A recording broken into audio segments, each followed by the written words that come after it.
یہ امت اور ناچ گانے میں ڈوبا ہوا یہ نوجوان، اسے کیا یہ دعائیں یاد ہوگی؟ دعائیں جو لوگ یاد کرتے ہیں ان کو اپنے بچوں کو دعائیں یاد کرا رہے ہیں۔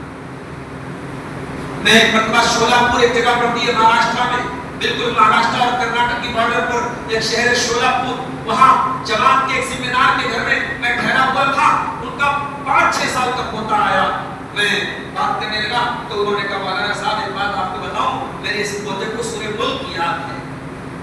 میں نے کہا 2.5 پیج کی سورہ ملک اچھے بڑے بزرگوں کو یاد نہیں، 5 سال کے بچے کو آپ کے کیسے یاد ہے؟ کہا مولانا جب میں رات میں سوتا ہوں میرا پوتا میرے بغل میں سوتا ہے اور میں سورہ ملک پوری پڑھتا ہوں، میرے پوتے کو میں نے کبھی رٹایا نہیں، کبھی بتایا نہیں، میرا پوتا مجھے سن کر بالکل سورہ ملک۔ میرے بھائیوں، بچوں کی تربیت آپ کے رٹانے سے نہیں، بچوں کی تربیت آپ کے عمل اور کردار سے ہوتی ہے۔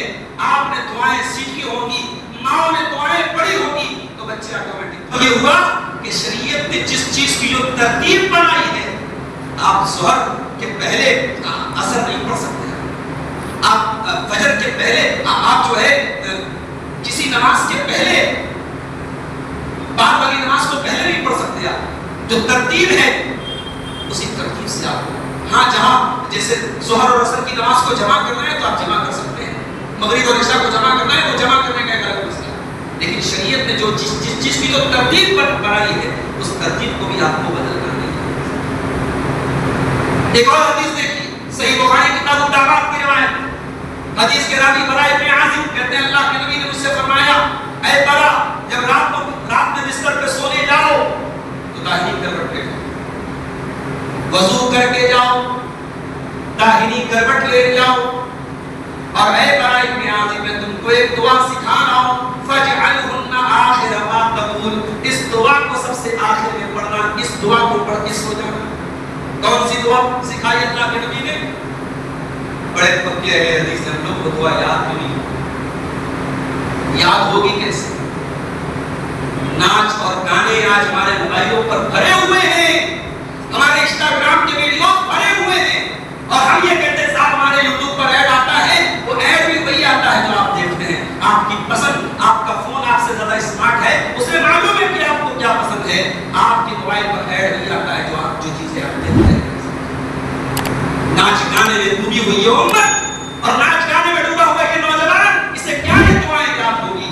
دعائیں جو لوگ یاد کرتے ہیں ان کو اپنے بچوں کو دعائیں یاد کرا رہے ہیں۔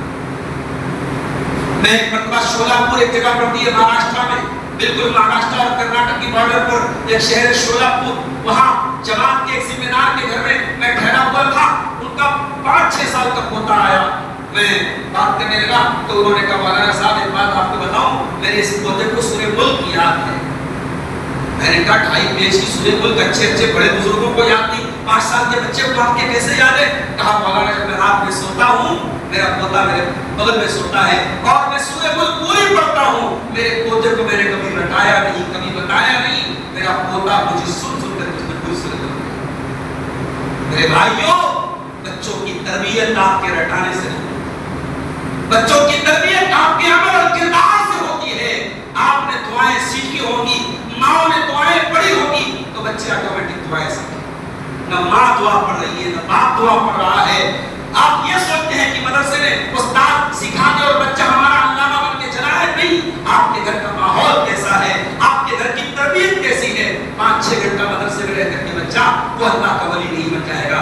آپ کے گھر میں 18 گھنٹے رہتا ہے بیٹا، آپ کیسی تربیت کرتے ہیں یہ بہت میٹر کرتا ہے۔ میرے ساتھیوں، اللہ کے نبی نے حضرت برا ابن عازب سے کہا کہ اے برا جب رات میں بستر پہ سونے جاؤ تو تم یہ دعا پڑھ سکتے، اللہم اسلمت نفسی الیک وفوضت اللہم اسلمت نفسی الیک وفوضت امری الیک والجأت ظہری الیک رغبۃ ورہبۃ الیک لا ملجأ ولا منجا منک الا الیک آمنت بکتابک الذی انزلت وبنبیک الذی ارسلت۔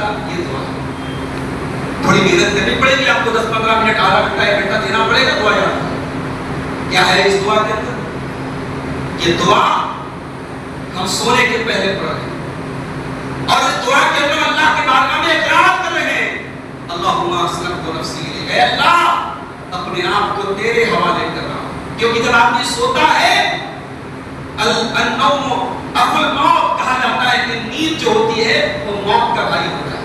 نیند موت کا بھائی ہوتا ہے. نیند میں انسان آدھا مر جاتا ہے, نیند میں انسان بے ہوش ہو جاتا ہے, بے شعور ہو جاتا ہے. تو سونے کے پہلے کی دعا پڑھی جائے, اے اللہ اپنے آپ کو تیرے حوالے کر, وہ فوکس پر عملی نہیں, اے اللہ اپنے سارے معاملات تیرے سپرد کر رہا ہوں. وہ الجأت ظہری الیک, اے اللہ اپنی پیٹھ کو تیری طرف ٹیک لگا رہا ہوں, تیرا سہارا دے رہا ہوں. رغبتاً و رہبتاً الیک, اے اللہ امید لگاتا ہوں تو تجھ سے لگاتا ہوں, ڈرتا ہوں تو تجھے ڈرتا ہوں. لا ملجا, اے اللہ جس کو تو پناہ نہ دے اس کو کوئی پناہ دینے والا نہیں, جس کو تو نہ بچائے اس کو کوئی بچانے والا نہیں. آمن تو نہیں کتابی کا الذی انزلتا, اے اللہ میں تیری کتاب پر ایمان لاتا ہوں جو کتاب تو نے اتاری ہے. وہ میں نبی کا الذی انزلتا, اور جس نبی کو تو نے بھیجا ہے اس نبی پر میں ایمان لاتا ہوں. اللہ کے پیارے نبی فرماتے ہیں اگر یہ دعا پڑھ کے آپ سو گئے, مت علی الفطرہ, آپ کی موت فطرت پر ہوگی, توحید پر ہوگی, ایمان پر ہوگی. اور ظاہر ہے جس کی موت ایمان اور توحید پر ہوگی وہ جنت میں جائے گا. گویا یہ دعا اگر انسان پڑھ کے سو جائے اور اسی حالت میں موت آ جائے تو انشاءاللہ اس کا خاتمہ ایمان پر ہوگا, توحید پر ہوگا اور وہ جنت میں جائے گا.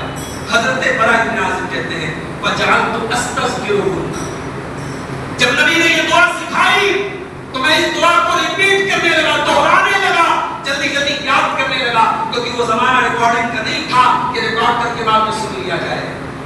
فوراً دہرانے لگے. جب دہرانے لگے تو دعا پوری صحیح پڑی. ایک جگہ چھوٹی سی ان سے مسٹیک ہو گئی, غلطی ہو گئی.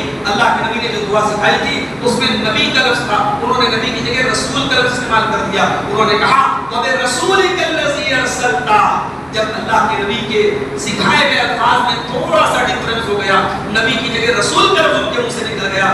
اللہ کے نبی نے فرمایا نہیں اے برا, جو میں نے سکھایا تم کو وہی پڑھنا ہے, اپنی مرضی سے نہیں پڑھنا ہے. میرے عزیزوں, میرے بھائیوں, آج امت یہ سبق نہیں, آج شریعت کھانا ساز ہو گئی, آج جذباتی دلیلیں دے کر امت کو بیوقوف بنایا جا رہا ہے, اور قرآن کی آیتوں کو پڑھ پڑھ کے ان کا وہ مطلب بتایا جا رہا ہے جو صحابہ نے نہیں سمجھا, جو نبی نے نہیں سمجھا, وہ مطلب بتایا جا رہا ہے. میرے بھائیوں, امام مالک کے پاس ایک آدمی ہے, اس نے کہا امام صاحب, اللہ کے نبی جب حج کرنے گئے تھے, احرام کہاں سے باندھا تھا؟